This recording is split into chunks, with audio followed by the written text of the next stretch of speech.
साधना के संबंध में बातें हो चुकी हैं। हम यहाँ बैठकर जो साधना कर रहे हैं वह क्यों कर रहे हैं और वही क्यों कर रहे हैं।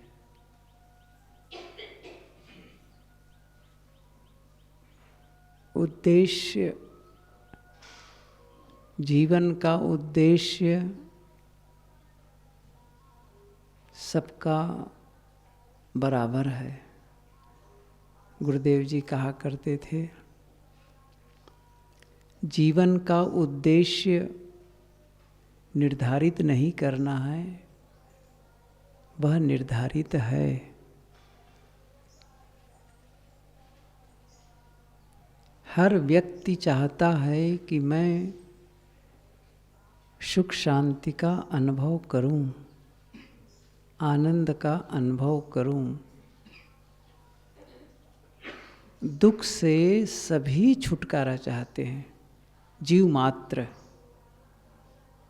गुरुदेव जी कहा करते थे कि दुख जीव का शत्रु है।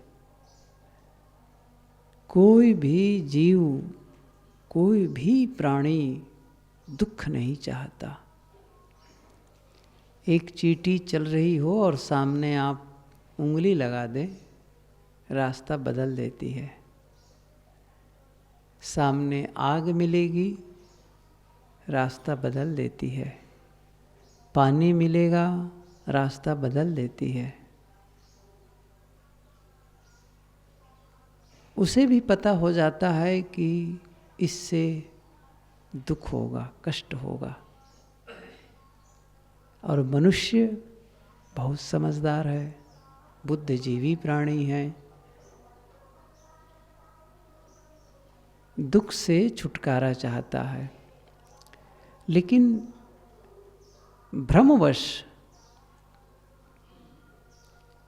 वह दुख का छुटकारा वहाँ से पाना चाहता है जहाँ से दुख मिलता है।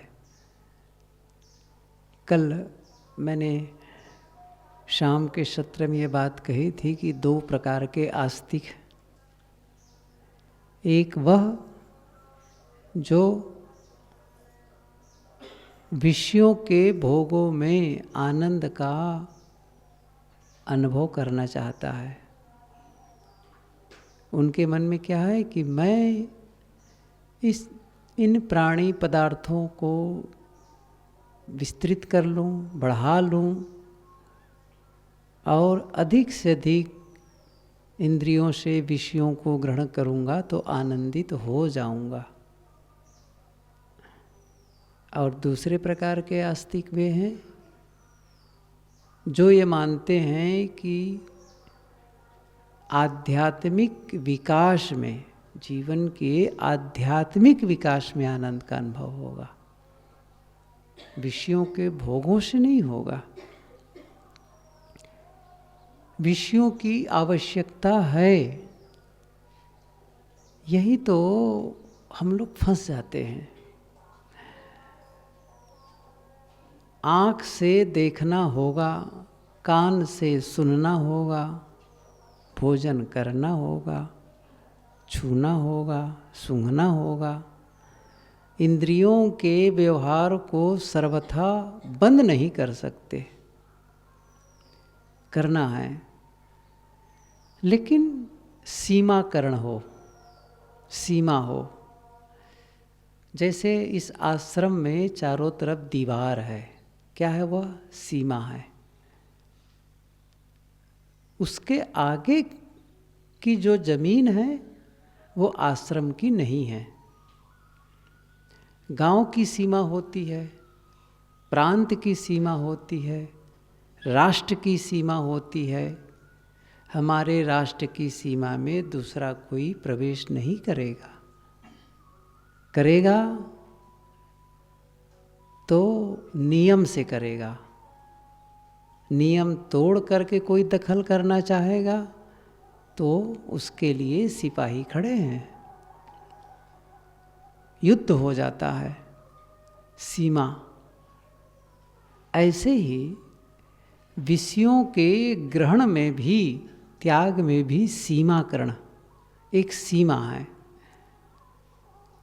जीवन निर्वाह के लिए इंद्रियों का उपयोग करना है। कहाँ तक मैं इंद्रियों का व्यवहार करूं जिससे मैं केवल जीवन निर्वाह का काम करूं, और कहाँ रुक जाऊं, क्योंकि इसके आगे खतरा है।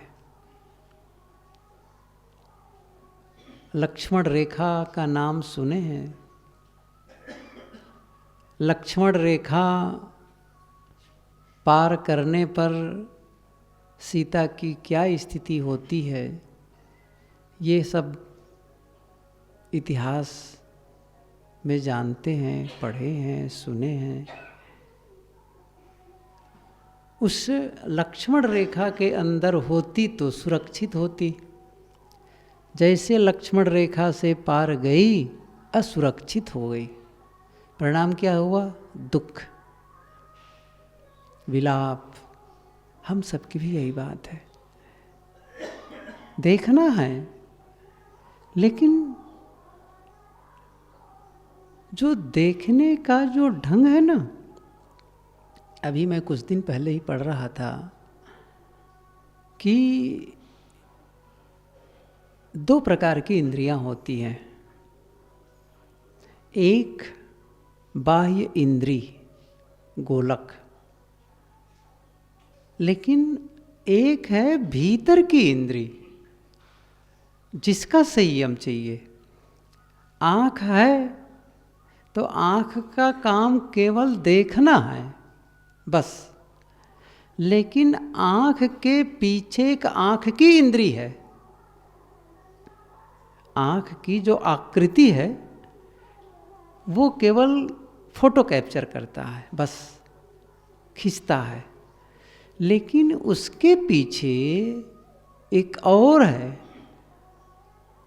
जो उसमें भेद पैदा करता है, दृश्यों में भेद पैदा करता है।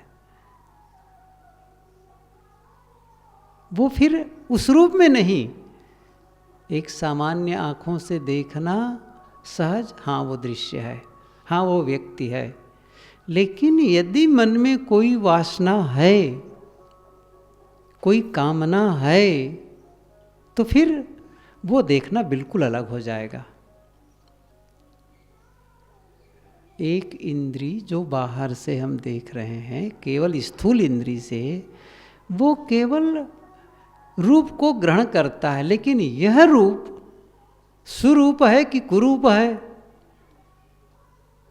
ये बिल्कुल अलग हो गया। फिर ये कुरूप है, ये स्वरूप है, वहाँ देखिए वो महत्वपूर्ण है। फिर आँखों को से देखना गलत नहीं है, लेकिन जो आप उसका विश्लेषण किए और उसको कहे वो सुंदर है, और सुंदर का मतलब क्या हुआ? सुंदर जैसे ही कहे बस वहीं से शुरू हो गई। जैसे आपने कहा सुंदर है, और सुंदर कहने का मतलब होता है वह जिसे पाया जा सकता है, जिसे चाहा जा सकता है। सुंदर कहने का मतलब क्या हुआ? जिसे चाहा जा सकता है। कोई कह सकता है कि नहीं, सुंदर कहने से क्या होगा, उससे सुंदर कहने से क्या होगा, कैसे उसका मतलब हो जाएगा कि चाहा जा सकता है। आखिर में आप असुंदर कह रहे हैं किसी को, इसका मतलब क्या है? जिसे आप नहीं चाहेंगे। असुंदर कहने का मतलब ही यही है, जो आपको प्रिय नहीं है, जिसे आप नहीं चाहते हैं। और सुंदर कहने का मतलब ही यही हो गया, जिसे आप चाह सकते हैं, चाहेंगे। तो ये जो भीतर वासना है, इसको समझना बहुत जरूरी है। अच्छा, कौन समझेगा इसको? जरा देखें इस चीज को। ये कोई दूसरा नहीं समझेगा। कोई आदमी बाहर से देखेगा, हाँ बस ठीक है, आँख तो खुली है, देख रहा है, लेकिन वो देखने का ढंग, किस दृष्टि से देख रहे हैं, बहुत अंतर है, ये बहुत अंतर है। और वही बंधन का कारण होता है और वही मुक्ति का कारण होता है। ये मैंने एक की बात कही। स्पर्श को देखो, एक ही बात देखो स्पर्श के बारे में। जैसे हाथ है, हाथ से मैं टेबल को छूं, टेबल को छूं तो क्या है, टेबल को केवल स्पर्श करना है, छूना भर है बस। पत्थर को छूं, केवल पत्थर को छूना है। लेकिन इन हाथों से उसको छूं जिसको मैं प्रिय मानता हूं। आप सोचिए, अब वो बदल गया। फिर वो टेबल को छूने वाला स्पर्श नहीं होगा, फिर